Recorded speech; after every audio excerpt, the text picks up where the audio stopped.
일어나라, 빛을 발하라. 이는 내 빛이 이르렀고 여호와의 영광이 내 위에 임하였음이니라. 보라, 어둠이 땅을 덮을 것이며 캄캄함이 만민을 가리려니와 오직 여호와께서 내 위에 임하실 것이며 그의 영광이 내 위에 나타나리니 나라들은 내 빛으로 왕들은 비치는 내 광명으로 나아오리라. 내 눈을 들어 사방을 보라. 무리가 다 모여 내게로 오느니라. 내 아들들은 먼 곳에서 오겠고 내 딸들은 안기어 올 것이라. 그때 네가 보고 기쁜 빛을 내며 내 마음이 놀라고 또 화창하리니 이는 바다의 부가 내게로 돌아오며 이방 나라들의 재물이 내게로 옴이라. 허다한 낙타 미디안과 에바의 어린 낙타가 네 가운데에 가득할 것이며 수바 사람들은 다 금과 유향을 가지고 와서 여호와의 찬송을 전파할 것이며 게달의 양무리는 다 내게로 모일 것이요 느바요의 순양은 내게 공급되고 내 제단에 올라 기꺼이 받음이 되리니 내가 내 영광의 집을 영화롭게 하리라. 저 구름같이 비둘기들이 그 보금자리로 날아가는 것 같이 날아오는 자들이 누구냐?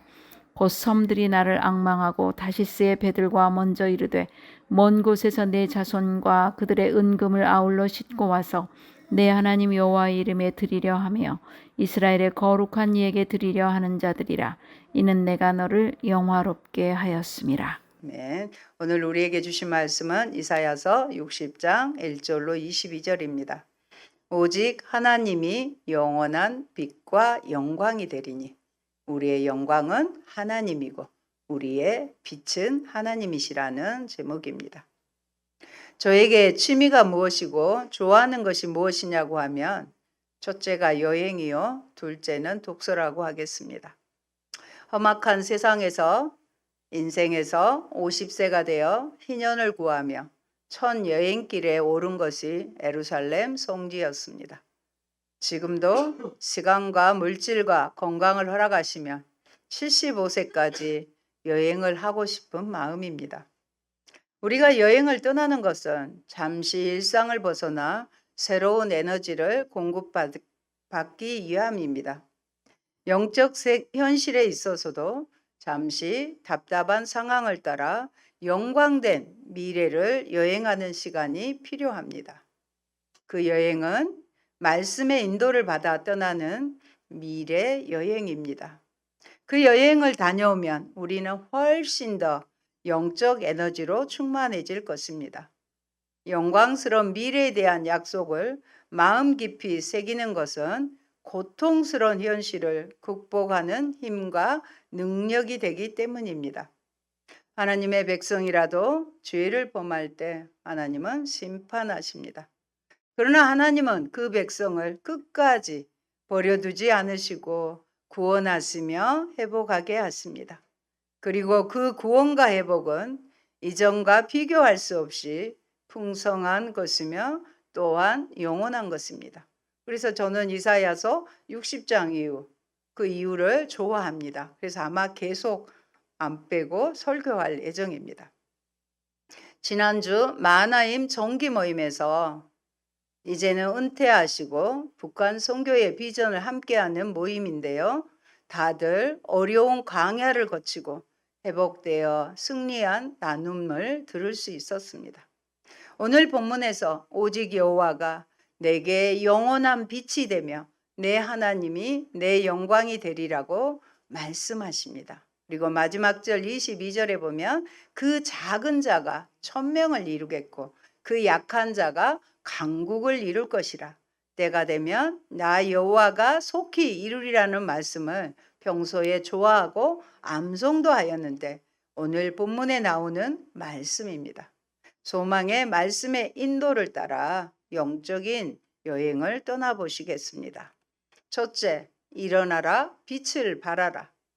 1절로 2절에 보면 일어나라, 빛을 발하라. 이는 내 빛이 이르렀고 여호와의 영광이 내 위에 임하였음이니라. 보라, 어둠이 땅을 덮을 것이며 캄캄함이 만민을 가리려니와 오직 여호와께서 내 위에 임하실 것이며 그의 영광이 내 위에 나타나리니. 어둠이 땅을 덮고 캄캄함이 만민의 지각을 가리고 있을 때 호련히 위로부터 하나님의 영광이 임합니다. 빛을 발하라는 명령을 듣는 대상은 시온, 곧 에루살렘입니다. 59장에서 선지자는 이 백성이 죄로 말미암아 고통받고 있는 현실을 깊은 어둠에서 헤매는 모습으로 묘사했습니다. 그러나 이제 여호와의 구원과 함께 어둠이 걷히고 여호와의 영광의 빛이 그들에게 비추기 시작합니다. 빛이 있는 시온과 달리 온 세상은 여전히 암흑으로 덮여 있습니다. 이것은 마치 애굽에서 흑암의 재앙이 온 땅을 덮고 있을 때에 하나님의 백성이 있는 무슨 땅? 고센 땅에서만 빛이 있었던 상황을 연상하게 됩니다. 하나님께서 10가지 재앙으로 애굽을 치셨을 때 9번째 재앙은 흑암의 재앙이었습니다. 그때를 묘사한 출애굽기를 보면 묘한 대비가 나옵니다. 함께 보시겠습니다. 10장 22절로 23절입니다. 모세가 하늘을 향하여 손을 내밀매 캄캄한 흑암이 3일 동안 애굽 온 땅에 있어서 그동안은 사람들이 서로 볼 수 없으며 자기 처소에서 일어나는 자가 없으되 온 이스라엘 자손이 거주하는 곳에는 빛이 있었더라. 얼마나 깜깜하든지 서로를 볼 수 없을 정도로 깜깜해서 그냥 일어날 필요가 없었다는 것입니다. 그런데 하나님이 돌보시고 함께 하시는 이스라엘 자손들에게는 빛이 있었다는 말입니다. 이처럼 오늘 우리가 살아가는 세상도 어둡지만 하나님께서 우리를 굽어 살피시고 돌보시며 우리의 환한 빛을 비추어 주신다는 것을 믿어야 합니다. 나는 하나님의 빛을 받은 사람으로서 주변을 밝히는 삶을 살아가고 있습니까? 마땅히 내가 받은 구원의 빛이 나를 통해 비추어야 하는 곳이 있다면 그곳은 어디이겠습니까? 그곳이 어디이든 하나님의 영광이, 하나님의 진리의 빛이 나를 통해 밝게 빛나야 하는 것입니다. 여러분, 빛이 하는 일이 무엇입니까? 빛이 어둠을 밝힙니다. 놀라운 것은 빛을 켜기만 하면 어둠이 순식간에 다 사라져 버리는 것입니다. 절대로 어둠은 빛을 이기지 못합니다. 여러분은 빛입니다. 절망이, 어두움이 여러분을 결코 이기지 못할 것입니다. 문제의 어두움이, 슬픔의 어두움이, 고통의 어두움이, 과거의 상처의 어두움이 여러분을 못 이깁니다. 왜요? 빛이니까요. 아무리 칠흑 같은 어둠이 다가와도 불을 켜기만 하면 어둠은 도망가 버리고 마는 것입니다. 사망의 권세, 죽음의 권세가 도망가 버리는 것입니다. 그러므로 우리가 그 빛을 받아서 빛을 발하는 주님의 일꾼이 되어서 하나님의 영광을 나타내야 합니다. 사도 바울도 한때는 교회를 핍박하고 예수 믿는 사람을 붙잡아 가두는 그러한 잘못된 어두운 길을 갔지만 예수님을 만난 다음에 사랑의 사도가 되어서 그가 빛을 발하며 살았습니다. 그는 에베소서 5장 8절로 9절에 이와 같이 고백을 합니다. 같이 합니다. 너희가 전에는 어둠이더니 이제는 주 안에서 빛이라. 빛의 자녀들처럼 행하라. 빛의 열매는 모든 착함과 의로움과 진실함에 있느니라. 아멘. 우리가 누구라고요? 빛이에요. 내가 누구인 줄 알아야 돼요. 그러면 그 열매는 또 뭐라고요? 착함과 의로움과 진실함이에요. 예수 믿는 빛된 우리는 착해야 돼요. 다른 사람을 향해서 착해야 되고요. 또 의로워야 돼요. 진실함에 정직해야 하는 것입니다. 우리가 빛을 비추면 우리의 빛을 통하여 사람들이 변화받고요. 치료받고 용서받고 새 힘을 얻게 되는 것입니다. 여러분, 하나님은 어두운 세상을 비추는 참 빛이십니다. 그러므로 하나님이 임하시는 곳에 어둠은 물러가고 생명의 빛이 비추입니다. 하나님께서 우리 위에 임하시면 우리 역시 빛으로서 그 빛을 세상에 비추어야 합니다. 세상이 죄로 인해 어두운 것은 놀랄 일이 아니라 당연한 일입니다. 그런데 이 빛은 시온 자체에서 나오는 것이 아니라 여호와의 임재하심으로, 여호와가 함께 하심으로 그의 영광이 비치는 것입니다. 우리 교회 이름도 빛과 소금인 교회입니다. 우리는 세상의 빛이요 소금입니다. 먼저 그러려면 내 안에 어둠이 물러가고 빛이신 예수님으로 충만하시길 바랍니다. 그 비결은 태초에 하나님이 선포하신 빛이 있으라를 믿음으로 선포하는 것입니다. 자신을 향해서 내가 우울하고 힘이 없고 무기력할 때 자신을 향해서 빛이 있으라, 빛이 있으라, 빛이 있으라 이렇게 선포를 하는 거고요. 다른 사람, 내가 그 말을 해도 괜찮은 사람에게는 빛이 있으라 하는 거고요. 좀 조심스러운 사람에게는 마음속으로 빛이 있으라, 빛이 있으라 그렇게 선포해 보시기 바랍니다. 3절의 말씀에 보면 나라들은 내 빛으로, 왕들은 비치는 내 광명으로 나오리라 합니다. 어두운 세상과 달리 시온의 빛이 쫙 비침으로 세상 나라들과 왕들이 시온으로 찾아옵니다. 마치 작은 나라 왕들이 큰 나라 왕에게 아련하기 위해 찾아오는 것처럼 여호와 하나님의 영광에 압도된 세상 나라와 민족들이 순례자처럼 하나님의 임재하심이 있는 시온으로 찾아오는 것입니다. 이로써 시온은 단지 이스라엘 백성의 구원뿐만 아니라 온 세상을 향한 하나님의 구원이 이루어지는 중심이 됩니다. 어디일까요? 교회이지요. 어둠이 땅을 덮고 캄캄함이 만민의 지각을 가리고 있을 때 호련히 위로부터 하나님의 영광이 임합니다.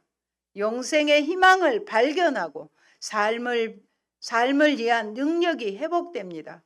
무의미한 절망을 딛고 새로운 역사를 써가는 주체로 변화되는 것입니다. 이 놀라운 약속이 빛으로 오신 예수 그리스도에게서 성취되었습니다. 요한복음에 보면 참빛이신 예수님이 이 땅에 오셨습니다. 주님께서 빛을 비추셨기에 우리는 절망의 어둠에서 벗어나 희망을 찾게 되었습니다. 무의미와 혼돈에서 벗어나 생의 의욕을 되찾고 주님과 함께 희망의 역사를 써가는 빛이 되었습니다. 빛인 우리의 정체성은 허상이 아닌 실제이므로 우리는 누군가의 삶을 비춰 주어야 합니다. 나는 예수 그리스도를 반사하고 내가 있는 곳을 비추며 살고 있습니까? 둘째, 영화롭게 하리라입니다. 시온의 자녀 귀환입니다. 이방 나라와 왕들이 순례자처럼 시온에 나올 때 그들은 시온의 아들들과 딸들을 데리고 옵니다. 이들은 여호와께 구원받고 시온으로 돌아오는 하나님의 백성들입니다.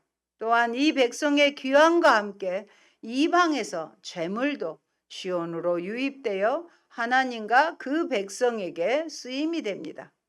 이 예언은요, 1차적으로 이스라엘 백성이 바벨론 포로에서 본토로 돌아오는 것으로 성취되었습니다. 출애굽할 때 이스라엘 백성들이 애굽 사람들에게서 금과 은의 물품을 받아서 이것으로 성막을 지었던 것처럼 바벨론 포로에서 귀환한 자들은 바벨론에서 나오면서 고레스 왕의 조소를 받아 주변의 다른 민족들에게 하나님의 성전을 짓기 위한 예물을 받아서 나올 수 있었습니다. 느헤미야 역시 성벽을 중수하기 위해 귀환할 때 아닥사스다 왕에게 건축을 위한 제목을 허락받았습니다. 이사야의 예언대로 하나님의 성전과 예루살렘을 재건하는 일에 이방 왕들과 민족들의 헌신이 동원된 것입니다. 이것이 시온에서 왕이 되신 하나님이 단지 이스라엘의 왕이 아니라 온 세상의 주권자이시기 때문입니다. 시온에 모여든 자녀들에 대한 애언의 성취는 단지 이스라엘의 포로 귀환에만 국한된 것이 아닙니다. 이 애언의 성취는 신약 시대에 모든 나라와 민족 가운데 예수 그리스도를 믿고 따르는 제자들이 생겨나와 그리스도를 머리로 한 교회를 이루는 것으로 진전되었다고 할 수 있습니다. 더 나아가 종말에 보호자 앞과 어린 양 앞에서 찬송하는 흰 옷 입은 큰 무리에 대한 환상에서 그 궁극적인 성취를 찾을 수 있을 것입니다. 우리도 미리 앞서 봅시다. 계시록 7장 9절로 10절입니다. 이 일 후에 내가 보니 각 나라와 족속과 백성과 방언에서 아무도 능히 셀 수 없는 큰 무리가 나와 흰 옷을 입고 손에 종려 가지를 들고 보좌 앞과 어린 양 앞에 서서 큰 소리로 외쳐 이르되 구원하심이 보좌에 앉으신 우리 하나님과 어린 양에게 있도다 하니. 아멘. 여러분, 이스라엘이 회복되는 날 시온의 아들들과 딸들이 이방 나라의 왕들과 함께 시온으로 나올 것입니다. 이 말씀은 예수 그리스도를 머리로 하는 하나님 나라의 모든 민족으로부터 하나님의 백성들이 생겨나는 것으로 성취됩니다. 이제는 바벨론 포로에서 열방의 섬김을 받을 것입니다. 열방은 예루살렘으로 나와서 예루살렘을 영화롭게 할 것이며 예루살렘은 만민이 나와 예배할 거룩한 곳, 하나님의 영광이 가득한 곳으로 구별될 것입니다. 모든 나라들이 이 일에 참여하게 될 것입니다. 세상의 모든 나라는 이스라엘의 구원이 하나님으로부터 나온 것임을 알게 될 뿐만 아니라 이스라엘이 하나님의 성읍임을 알고 경배하게 될 것입니다. 9절에서 내가 너를 영화롭게 하였음이라고 하십니다. 우리는 영화롭게 이미 변화를 받았습니다. 절망과 고통과 실패는 나하고는 상관이 없습니다. 왜냐하면 온 천지는 변해도 영원토록 변치 않는 약속의 말씀에 내가 너를 영화롭게 하였다고 말씀하셨습니다. 이 말씀을 붙잡고 나아갈 때 우리는 영화로운 존재로 일어나서 빛을 발하여 많은 사람들에게 치료와 용서와 사랑을 전하면서 살아가는 주님의 일꾼이 되는 것입니다. 14절 말씀입니다. 너를 괴롭히던 자의 자손이 몸을 굽혀 내게 나아오며 너를 멸시하던 모든 자가 내 발 아래에 엎드려 너를 일컬어 여호와의 성읍이라 이스라엘의 거룩한 이의 시온이라 하리라. 그간의 노하심과 징계는 고통스러웠어요. 그러나 변화를 위한 불가피한 과정이었습니다. 이제 은혜의 때가 도래하여 긍휼로 상처를 치유하십니다. 아픔이 종기로, 슬픔이 영화로 바뀌게 됩니다. 우리 역시 지금은 십자가의 고통과 때로 쇠사슬의 매임을 당한 것 같으나 장차 하나님의 영광이 비칠 때 만국은 그 빛 가운데 다니며 땅의 왕들은 자기의 영광을 가지고 거룩한 성소를 찾게 될 것입니다. 하나님은 택하신 백성을 불쌍히 여기시며 이방의 모든 나라들이 시온을 섬기고 높이게 하십니다. 오늘 우리의 삶에 어려움이 있을 수 있고 때로는 징계가 있을 수 있지만 그 후에는 회복과 영광이 뒤따릅니다. 이게 하나님이 주신 약속이에요. 그러니 소망을 품고 인내하며 우리 자신을 거룩하게 가꾸어 갑시다. 우리가 속한 공동체가 하나님의 영광을 회복할 때 우리를 조롱하던 이들이 우리를 부러워할 것입니다. 비록 지금 세상에서 무시와 조롱을 당해도 장차 우리는 그보다 훨씬 더 큰 칭찬과 명성과 존귀를 얻게 될 것입니다. 그러니 소망을 품고 주님을 따릅시다.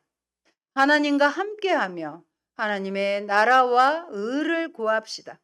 오늘 우리는 승리한 자녀들의 영광스러운 신분과 특권을 만끽하고 있습니까? 셋째, 영원한 보장입니다. 회복된 새 구원 공동체에 영원한 안전과 풍요함이 보장되고 있습니다. 이 백성은 과거의 죄로 말미암아 하나님께 버림받고 미움받는 분노의 대상이었으나 이제는 하나님께서 그들을 영원한 아름다움과 대대의 기쁨이 되게 하시겠다고 약속하셨습니다. 어디에요? 15절입니다. 같이 봅니다. 전에는 내가 버림을 당하며 미움을 당하였으므로 내게로 가는 자가 없었으나 이제는 내가 너를 영원한 아름다움과 대대의 기쁨이 되게 하리니. 아멘. 누가 그러셨어요? 하나님이 하시면 그대로 이루실 것을 믿으십시오. 여러분, 하나님의 심판은 잠깐이지만 그 구원은 영원합니다. 구원받은 공동체가 누릴 영원한 복을 소개하겠습니다. 첫째, 풍요한 나라입니다. 16절로 17절에 보면 내가 이방 나라들의 젖을 빨며 못 왕의 젖을 빨고 나 여호와는 내 구원자, 내 구속자, 야곱의 전능자인 줄 알리라. 내가 금을 가지고 놋을 대신하며 은을 가지고 철을 대신하며 놋으로 나무를 대신하며 철로 돌을 대신하며. 여기에서 젖을 빤다는 것은 여호와 하나님께서 그의 백성을 회복시키는 과정에서 주변 이방의 도움을 크게 입게 하실 것을 강조하기 위한 비유적 표현입니다. 그들은 여호와가 내 구원자, 구속자, 야곱의 전능자임을 알게 되었습니다. 그리고 하나님의 나라가 그 어느 세상의 왕국보다 근원적으로 풍요로운 나라라는 것들을 암시하고 있습니다. 둘째 복입니다. 화평과 공의의 복입니다. 새 구원 공동체는 물질적으로, 금방처럼 물질적으로만 풍요로운 것이 아니라 내적으로도 풍요로워질 것입니다. 평화와 공의가 사회 질서의 기반이 되고 따라서 그곳에는 폭력과 억압이 더 이상 없게 될 것입니다.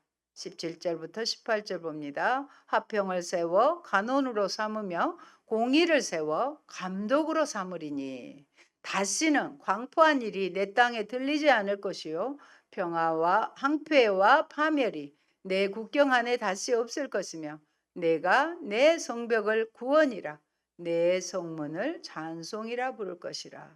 화평과 공의의 복을 주시는 것입니다. 세 번째 복입니다. 영원한 빛의 복입니다. 오늘 본문 1절로 3절에서는 여호와의 임재와 함께 시온에 새 빛이 비칠 것이 선포되었는데 이제 선지자는 더 나아가 하나님이 그 백성을 위한 영원한 빛이 될 것을 말합니다. 이것은 그 백성과 함께 하시는 하나님의 임재하심과 은혜 베푸심이 끊이지 않을 것을 보장하는 것입니다. 19절로 20절입니다. 다시는 낮에 해가 내 빛이 되지 아니하며 달도 내게 빛을 비추지 않을 것이요 오직 여호와가 내게 영원한 빛이 되며 내 하나님이 내 영광이 되리니 다시는 내 해가 지지 아니하며 내 달이 물러가지 아니할 것은 여호와가 내 영원한 빛이 되고 내 슬픔의 날이 끝날 것임이라. 아멘. 여러분 기대되지 않습니까? 네 번째 마지막 복입니다. 영원한 기업의 복입니다. 영원한 기업을 우리에게 주셔요. 21절입니다. 내 백성이 다 의롭게 되어 영원히 땅을 차지하리니 그것은 내가 심은 가지요 내가 손으로 만든 것으로서 나의 영광을 나타낼 것인즉. 이 말씀에서 영원히 땅을 차지하리리는 하나님께서 아브라함과 그의 자손에게 가나안 땅을 기업으로 주시겠다고 하신 약속과 관련이 있습니다. 그러기에 22절 마지막 절입니다. 그 작은 자가 천명을 이루겠고 그 약한 자가 강국을 이룰 것이라. 때가 되면 나 여호와가 속히 이루리라. 때가 되면 나 여호와가 속히 이루신다는 것입니다. 여기서 그 작은 자와 그 약한 자란 하나님께서 새롭게 회복하실 시온을 말합니다. 문자적으로는 규모가 작고 볼품없는 자를 의미하지만 상징적으로는 겸손한 자를 의미하기도 합니다. 이렇게 볼 때 하나님께서 당시에 말씀에 순종하는 겸손한 성도들을 크고 강하게 하실 것이라는 의미라도 볼 수 있습니다.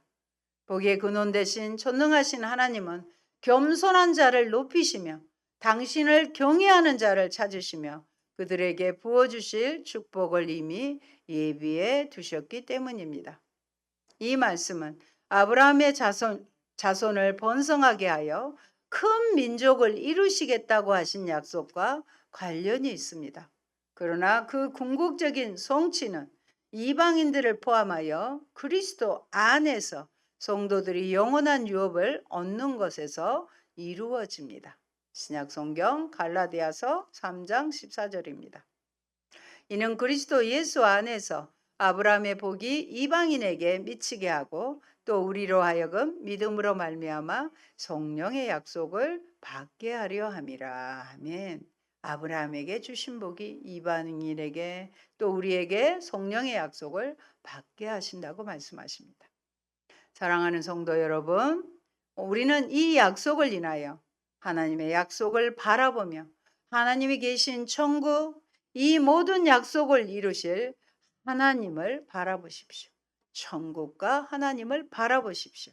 오늘날 교회의 세태 속에서 하나님의 교회에 이런 영광의 날을 주실 것을 우리가 믿고 기대하는 것, 이곳이 우리 믿는 자의 위로이며 소망입니다.